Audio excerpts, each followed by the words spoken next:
C'est quoi un zèbre? Ben, un zèbre, c'est un animal, mais c'est aussi un nouveau terme qui est utilisé pour identifier les gens à haut potentiel. C'est un terme qui a été mis en place récemment, dans les dernières années, pour un peu briser le stéréotype des personnes à haut potentiel. Jadis, le terme utilisé était surdoué, donc ça laissait présager génie, ça laissait présager supériorité absolue, puis tu sais, c'est pas positif parce que c'est pas représentatif de la réalité. Donc aujourd'hui, je présente 20 points que j'ai sortis du net. Il y a une flopée phénoménale d'options pour définir est-ce que tu es au haut potentiel ou non. Les personnes à haut potentiel sont des personnes qui ont en réalité une façon de penser qui est différente. Je dirais que selon moi, selon ma compréhension, le point le plus important, c'est la façon de réfléchir. On appelle ça avoir une pensée en arborescence. Donc, une idée apporte plusieurs idées, qui vont apporter plusieurs idées, qui vont apporter encore plusieurs idées, qui vont apporter... Puis à un moment donné, ben là, tu perds complètement, tu as complètement perdu le sujet de départ parce que tu es rendu trop loin. Les gens qui sont à côté de toi et qui essaient de te suivre, c'est compliqué. Probablement que vous l'avez vu dans certaines de mes vidéos, des fois je jump d'un sujet à l'autre, je finis pas une phrase puis j'enchaîne. Dans ma tête, ça va un petit peu vite au niveau des idées. Et le langage n'est pas assez rapide pour extérioriser ce qui se passe dans ma tête. Un autre détail important au niveau des personnes à haut potentiel, c'est leur difficulté à s'adapter au monde pour multiples raisons. Les personnes à haut potentiel sont souvent exclues par leur propre vision. Comme ils ne sont pas capables de se comparer aux autres parce que ça ne fit pas, ça ne fonctionne pas, règle générale, ils vont eux-mêmes se générer une exclusion, vont eux-mêmes se cacher pour se défendre de cette différence. Le point numéro un, les hauts potentiels sont extrêmement sensibles. Bon, premièrement, moi, mon avis à ça, ce point-là, c'est que c'est un peu tout le monde. J'ai de la difficulté à imaginer l'être humain pas très sensible. Je pense qu'on le cache toute notre sensibilité, puis je crois que la majorité des gens se pensent hypersensibles, donc je vois mal pourquoi ce point-là est considéré comme un des premiers points pour identifier une personne à haut potentiel. Pour moi, ça fait plus ou moins de sens parce que c'est pas mal global à mon avis. Point numéro 2, c'est l'empathie. Donc, la capacité à comprendre l'émotion des autres.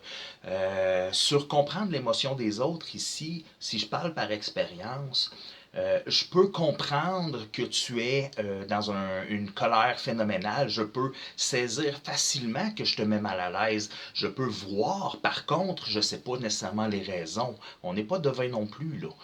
C'est plus, je te dirais, une question de perspicacité de l'être humain, une genre d'attention qui est présente, qui fait que je peux comprendre relativement aisément les gens qui m'entourent. Donc, c'est ce qui représente pour l'empathie. Ça pourrait être un point peut-être plus déterminant. À lui tout seul, je ne vois pas pourquoi, mais peut-être un peu plus déterminant. Les personnes à haut potentiel ont aussi un haut niveau d'énergie. Quand je suis pas amorphe devant la TV puis que je me suicide à petit feu en fumant puis en faisant rien, je suis quelqu'un d'énergique. C'est une énergie qui est multiforme. On parle ici d'énergie créatrice, énergie émotionnelle, énergie intellectuelle. Donc, c'est des énergies qui sont multilevel. Moi, je pense aussi que c'est quelque chose qui est global à tous. Peut-être, en tout cas, ils disent que c'est plus extrême au niveau des hauts potentiels, mais c'est toujours, à mon avis personnel, une question de perception encore et d'interprétation personnelle. Donc, à voir. L'autre point, point numéro 4, c'est le sens de la justice. Le sens de la justice, encore une fois, je considère que c'est un point qui peut être partagé par beaucoup de gens, par la majorité des gens. Je sais que moi, personnellement, j'ai une difficulté à tolérer l'injustice, des injustices sous certaines formes parce qu'il y a tellement de possibilités d'injustices différentes, il y a tellement d'options, donc habituellement c'est plus précis selon les vécus de chacun, mais c'est ça, c'est une genre d'intolérance, si on veut, à l'injustice. Moi, encore une fois, je trouve que c'est quelque chose qui est partagé par beaucoup de gens, puis je pense pas que c'est juste les hauts potentiels qui ont ça. Mais bref, on continue. Point numéro 5, l'hyperlucidité. L'hyperlucidité est considérée comme étant l'objectivité envers soi-même et les autres. Ça, c'est un point que je considère majeur au niveau du haut potentiel. C'est un point que je considère majeur au niveau de moi et de la différence avec les autres. Je suis quelqu'un qui est capable d'être beaucoup objectif. Évidemment, quand je tombe dans les émotions, comme tout le monde, je fais des choses qui sont moins rationnelles, mais globalement, j'ai une perception du monde qui est beaucoup plus axée sur la vérité que sur la fantaisie. Je ne génère pas de scénario, je regarde la vérité pour ce qu'elle est. Donc ça, c'est un des points qui est très développé aussi au niveau du haut potentiel. Point numéro 6, la pensée en arborescence. Là, encore une fois, je suis d'accord, c'est un point qui est très déterminant au niveau du haut potentiel. La pensée en arborescence, ce que ça veut dire, c'est imaginer un arbre, donc un arbre généalogique. Donc, il y a l'idée de base qui est, exemple, le premier couple, qui va générer beaucoup d'idées, les enfants. Ça continue à développer d'autres idées. Donc, ça crée beaucoup d'options. Et souvent, à s'en perdre et à s'en mêler les pattes parce qu'on on sait plus où ce qu'on était rendu parce que là, les idées, c'est facile de...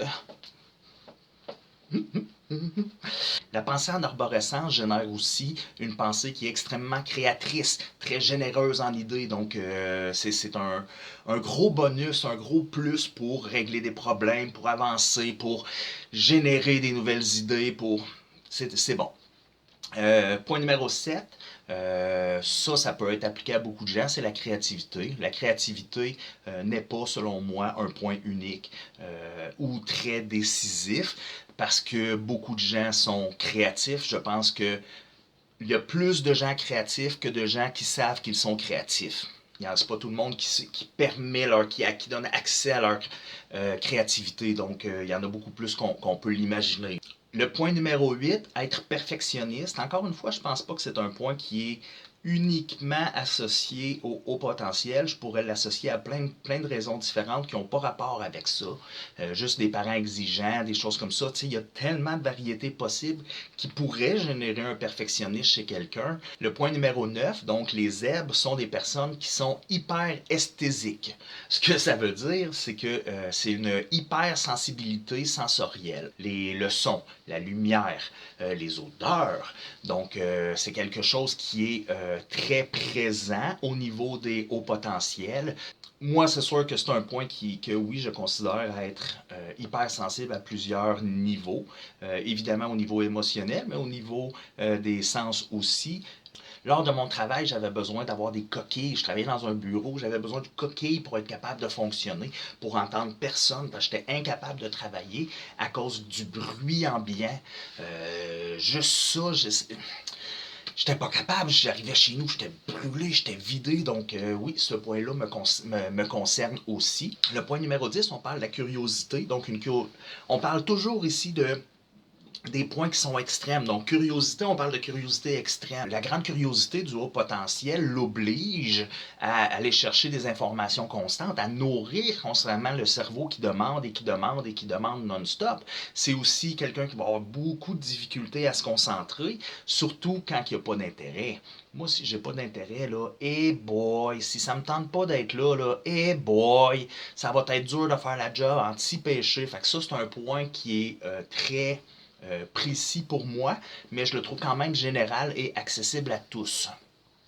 Point numéro 11, encore une fois, un point que je trouve qui est globalisé et généré à travers l'être humain, la race humaine, le manque d'estime de soi, le manque d'amour, de confiance en soi. Honnêtement, c'est un point que je crois qui revient sur un très haut pourcentage de la population. Donc, encore une fois, j'ai de la difficulté à l'associer avec lui. Point numéro 12, l'hyperactivité cérébrale. Donc, la tête qui n'arrête jamais. Quand tu vas te coucher le soir et que tu n'es pas capable de t'endormir parce que tu n'arrêtes plus de penser, ben oui, ça, c'est de l'hyperactivité cérébrale. Moi, j'ai fait de la méditation pour me donner une chance d'arrêter mon cerveau le soir. Je suis rendu, j'ai une routine, si on veut, pour réussir à mettre mon cerveau à off. Si je fais pas ma routine, ça se peut que ça soit long. Puis quand j'ai moffé ma routine, je le sais que ça va être long. Point numéro 13, on parle de la résilience. La résilience, c'est la capacité à rebondir après une épreuve, la capacité à se reconstruire, à se relever, à revenir d'en arrière. Chez moi, c'est quelque chose qui est très présent. Quand je vis une épreuve, c'est la fin du monde comme beaucoup. Par contre, quand l'épreuve est finie, je me relève puis je continue, je fais autre chose. On dirait que j'ai une capacité à faire un reset que j'appelle dans ma tête, à dire bon, ben là on recommence. Puis je flush. Je flush le disque dur. Donc, ça, c'est une capacité que moi j'ai qui est présente. Je ne sais pas pourquoi ça serait plus présent au niveau des HP que les autres. Peut-être à cause que la capacité à générer beaucoup d'idées, donc on finit par voir d'autres options puis on continue. Le point 14, on parle d'une vue de décalage, donc un sentiment de ne pas être à la même place que les autres. Un sentiment de décalage, c'est un sentiment de différence abusive envers tout le monde. J'ai pas l'impression que je fit nulle part. J'ai pas l'impression de trouver quelqu'un qui me ressemble. Maudit, je me sens tout seul. Ça, c'est la maudine de vue de décalage. Ça fait beaucoup de dégâts. Puis c'est une des raisons pour laquelle les hauts potentiels ont souvent énormément de difficultés à s'accepter et autres parce que on ne fit pas, donc c'est dur de ne pas avoir de point de repère. Donc ça, c'est un point qui m'affecte énormément. 15, la pensée intuitive. Les zèbres vont avoir tendance à comprendre les situations presque automatiquement. Pire que ça, les zèbres, à cause de la pensée en arborescence, quand un problème se présente, il est très facile pour eux de générer une solution. Puisqu'il y a beaucoup de possibilités, c'est facile. Pensée intuitive, je pense que c'est un point qui est très présent au niveau du HP. On a beaucoup de capacité d'analyse, donc je pense que ça peut s'appliquer. Du moins, pour moi, ça s'applique beaucoup. Je suis quelqu'un qui saisit assez bien la situation. Fait cocasse. Quand je tombe au niveau des textos ou des courriels, là, je me plante, mais solide. Habituellement, si je veux créer un malaise, là, j'envoie des textos. Ça chie tout le temps. Quand je suis en personne, face à face, ben, quand je dis quelque chose qui n'est pas correct, je le vois que la personne réagit. Je sais que j'ai créé un malaise, donc je peux rectifier le tir. Puis là, je comprends qu'il y a quelque chose dans cette zone-là qui ne marche pas, donc j'ai mon option de réparer. Mais quand je suis avec des textes, j'ai pas d'option de réparer. Donc, c'est plus difficile. Le numéro 16, le faux self, qu'on appelle, c'est l'effet caméléon. C'est le besoin de disparaître, de se cacher, de ne pas être vu à cause de sa différence, entre autres. J'ai déjà dit dans des vidéos passées que jadis, j'étais un caméléon. Aujourd'hui, je peux encore utiliser le caméléon parce que c'est un bon skill pour se sortir de certaines situations, mais c'est très rare que je l'utilise. Tandis qu'avant, c'était littéralement un mode de vie. Je ne faisais que vivre en mode caméléon. Donc, je m'ajustais constamment aux autres pour disparaître des autres. Donc, je pense que c'est un point qui est très associé au fait, à la vue de décalage, du fait de ne pas fitter. Tu veux pas que ça paraisse que tu ne fites pas. Donc, oui, ça, je pense que c'est un point qui pourrait être très prédominant au niveau du haut potentiel. Chez moi, ça fit. Le syndrome de l'imposteur, le point 17, vient très très fort avec le caméléon et la vue de décalage.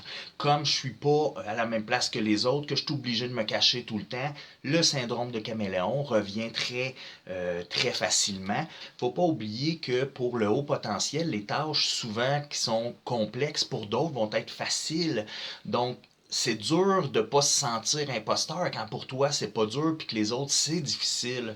C'est dur de sentir qu'on est correct quand que toi tu fais les choses puis les autres te regardent puis te maudissent. Le syndrome de l'imposteur peut être un problème et un signe à mon avis Le point numéro 18, le zèbre se sent bien en présence de personnes plus âgées. Aujourd'hui, c'est moins mon cas parce que j'ai vieilli probablement, mais quand j'étais plus jeune, définitivement que j'étais incapable d'avoir de conversations intéressantes pour moi avec des enfants. J'avais besoin de parler à des adultes pour avoir l'impression d'avoir une conversation, pour qu'il se passe quelque chose d'intéressant. Donc oui, 18, je peux croire. Ça fait aussi beaucoup de sens avec la vue de décalage, puisque tu te sens pas en même place que les autres. Donc, quand tu vas vers plus vieux, ben, tu as souvent une écoute qui est différente, une perception qui est différente. Donc, oui, définitivement, c'est un point que moi j'ai ressenti. Point numéro 19, le besoin de changer régulièrement, constamment.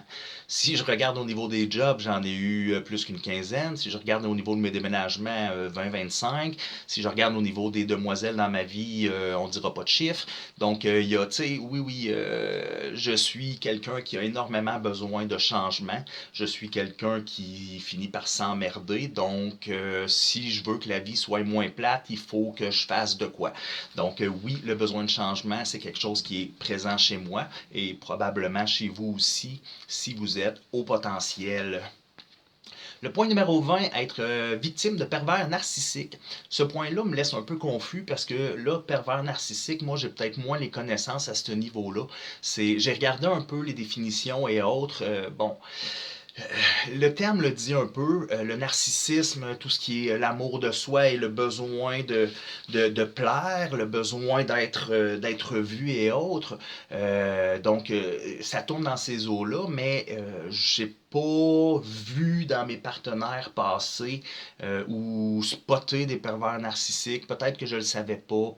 Bref, celui-là, pour moi, ça s'applique pas tant, mais l'idée est que le pervers narcissique spot les zèbres à cause de leur empathie, de leur hypersensibilité. Donc, c'était les 20 points pour identifier votre probabilité d'être au potentiel, pour vous donner une petite idée à savoir est-ce que vous êtes proche ou pas, est-ce que c'est ça ou pas.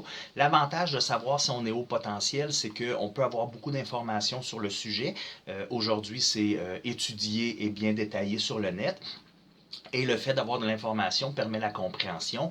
La compréhension permet d'apaiser les humeurs, d'apaiser le tout et d'avancer dans la vie. Donc, je pense que c'est un sujet qui est très important. Je vais en reparler encore dans le futur, c'est sûr. Puis, j'espère que vous avez passé un beau moment. Bonne fin de journée. C'est facile de...